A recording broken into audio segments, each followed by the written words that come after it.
Print, email, Facebook, Twitter. More anti-housing delay.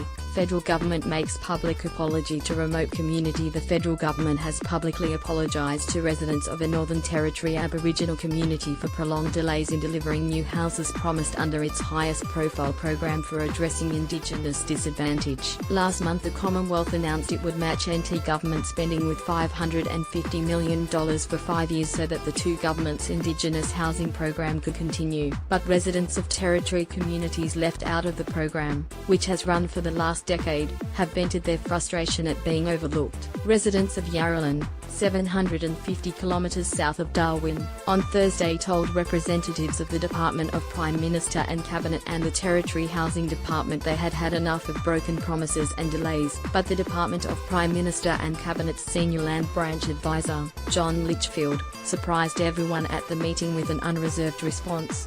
"We agree that this has taken far too long, so I am willing to apologise on behalf of the Australian government for that delay," he said.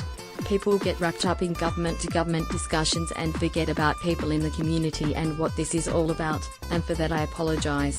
MT government representatives promised the community work on new houses would begin in October. "Appalling conditions. The community has not had any new houses built for nearly 20 years, said Brian Pedwell, mayor of the local Victoria Daily Local Council.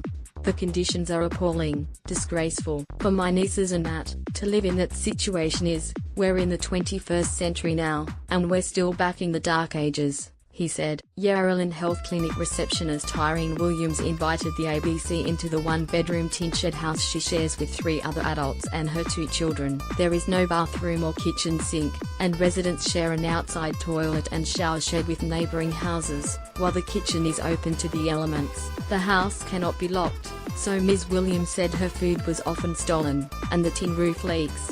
I feel so ashamed showing you inside. Our living conditions here aren't good," she said. "It's very cold at the moment, and in the summer it's very hot. I've been living like this in this house for 4 years. The community has been waiting too long for new houses. Promises made, for nothing. I thought it was going to happen quick." Yarralin school assistant teacher Samantha Campbell lives in a dilapidated 2-bedroom tin house with 3 other adults and her 7 grandchildren. She is also desperate to improve her living conditions. In 2016, her hope that there would be new houses built in Yarralin was raised when traditional owners were returned their land rights after a 40-year struggle. During his congratulatory speech, Federal Indigenous Affairs Minister Nigel Scullion promised Yarralin 20 new houses, with upgrades to another 17. The houses have not been delivered. "When they promised us I thought it was going to happen quick, but I tell my grandchildren, at least we've got a roof over our head, we've got to wait," Mrs. Campbell said. The promise of new housing under the joint government program stalled while the federal minister pushed the community to sign a 99-year township lease that would allow private businesses to be established on their land. "When we got our land back in 2016 we said to the minister, we are open for business," said Mr. Pedwell.